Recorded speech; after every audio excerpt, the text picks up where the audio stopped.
دوی په خپل راټولیږي خو څه شی ورله پکار دی دا کوشش او دغه وس کړه دغه ټول ځان ته واپس کا چې راټول نه وي ګډېږه چې راټول شي نو بیا بس کا پښتانه دي دوی اخلي خپل دارو ور باندې خرڅ کا پښتانه دي دوی اخلي خپل دارو ور باندې خرڅ کا چې سودا خرڅ کې واړه بیا د ډول ډبلین غاړه چې سودا هر څه کې واړه بیا د ډول ډبلین غاړه بیا که چا پوښتنه وکړه یا دا پوښتنه وکړه اوس د مار مقابله کم ده که هر چا پوښتنه وکړه وایه هېڅ کردار یې نشته دا مې هسې خوندي کړي دا خو مړه دي لیونیا مړه لا چا را ژوندي کړي دا خو مړه دي لیونیا مړه لا چا را ژوندي کړي که ملا دی که امی دی که ولی دی که خالی دی بس له جنګ نه دې کلار شي که سرکار که ولسي دی عقل ښه شی دی لیواله خو چې څوک ترې نه مالي دی عقل ښه شی دی لیواله دغه اخري شعر دی چاته دلته کې یو ځلې بیا ډالي فطرته عقل ښه شی دی لیواله خو چې څوک ترې نه مالي دی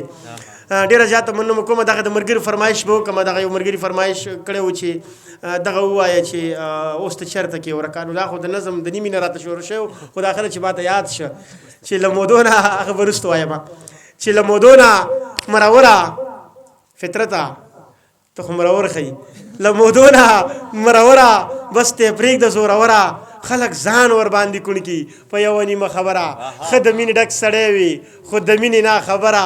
زره فکر در کې نشته مسلمان یې که کافره کاري صاحب زره فکر در کې نشته مسلمان یې که کافره ستا په غم کې عمر تیر شو بې تعلیم بې هنره زه تا وګټله ښاد شي زما بیله بختوره زه غلطي خپله منمه ما غلطي وکړه جانانه زما هسې دغه خال و تا بیخي وکړه جانانه ما به ویلې په کلار شه تا تادي وکړه جانانه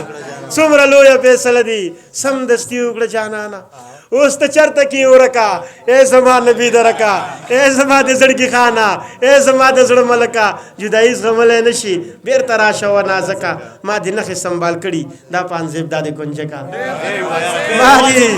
قربان شم ما دې نښې سنبال کړي دا پانزیب دا د کنجکه زه چې زو تې نری باره له دې ګډو له کنډکه کډه کوډه دې رانغاړه د لیوال سره ښه کلکه موږ نه پاتې درې باره ستا خواري زما نینځکه چې جانان ترې کډه وکړه موږ په دې کلي کې سکه چې جانان ترې کډه وکړه موږ په دې کلي کې سکه ډېره زیاته مننه کوم دغه شعرونه به درته ووایم په ډېره مینه باندې تاسو ټولو ته دې ډالۍ وي چې ما ته د ټولې دنیا ښه سړی دی زما سپین ګیری بابا ښه سړی دی ما ته د ټولې دنیا ښه سړی دی زما سپین ګیری بابا ښه سړی دی مونږ ملامت یو بخښنه غواړو امن دې راشي باچا ښه سړی دی مونږ ملامت یو بخښنه غواړو امن دې راشي باچا ښه سړی دی زړه مې در تور دی تا مې ورور وژلی له ډاره وایم ماما ښه سړی دی زړه مې در تور دی تا مې ورور وژلی له ډاره وایم ماما ښه سړی دی که څلخه راغله مونږ به داسې وایو مولانا صاحب دغه ملک او ملا ښه سړی دی که څلخه راغله مونږ به داسې وایو دغه ملک او ملا ښه سړی دی لیوال ته وګوري او پټ ووایي که خدای ته ښه وي نو دا ښه سړی دی ډېره زیاته مننه کوم دغه نظم به درته ووایم چې الا پیره بابا راشي الا پیره بابا راشي چې خبر په انتها شي د روپۍ به پاتې نه شي چې د ښکلو په سلا شي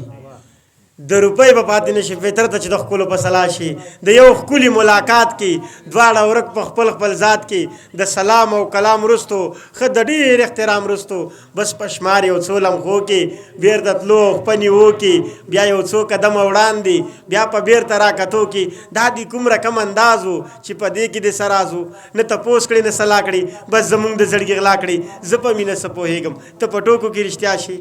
الله پیره بابا راشي الله پیره بابا راشي چې بیا الله پیره بابا راشي او ته چې داسې په خندا شي تا ته وایم ښه دا شاته چې ناست دی او دا خاندي چې الله پیره بابا راشي او ته چې داسې په خندا شي لکه زرکه په یو سا شي ته خبرې لیونیا راتوان به هم په ما شي ته چې داسې شور او شر کړي اوس به ټول کلی خبر کړي بیا د مینې تهمتونه دا کاږه واږه نیتونه دلته کار به پیسه کېږي او موږ نه لرو نوټونه یو زمونږ خالي جیبونه بل د خلکو پیغورونه یو ناترسه زمانه شي بل زمونږ خوار نصیبونه دلته ساس کې هم گویا شي دلته اوري دیوالونه ستا د مینې راز به دوی کی د الزام سپیره بادونه نه خبره به رسوا شي الله پیره بابا راشي الله پیره بابا راشي بیا خبر له پښتونخوا شي مولانا صاحب بیا خبرې له نظام شي بیا خبرې له باچا شي په توبو به توبهګار شي مجبورن به په ژړا شي عدالت نه که خبر شوي حقیقت نه که خبر شوي د ځنګل په شان قانون دی ریاست نه که خبر شوي دلته ځای په ځای وژنه مولانا صاحب نه تپوس ته نه پوښتنه بس عیاش عیاشي ده زوروره بدماشي ده زه لیوال بیخي کمزوری مهربانه پاک الله شي اله پیره بابا راشي اله پیره بابا راشي اله پیره بابا راشي ډېره زیاته مننه کومه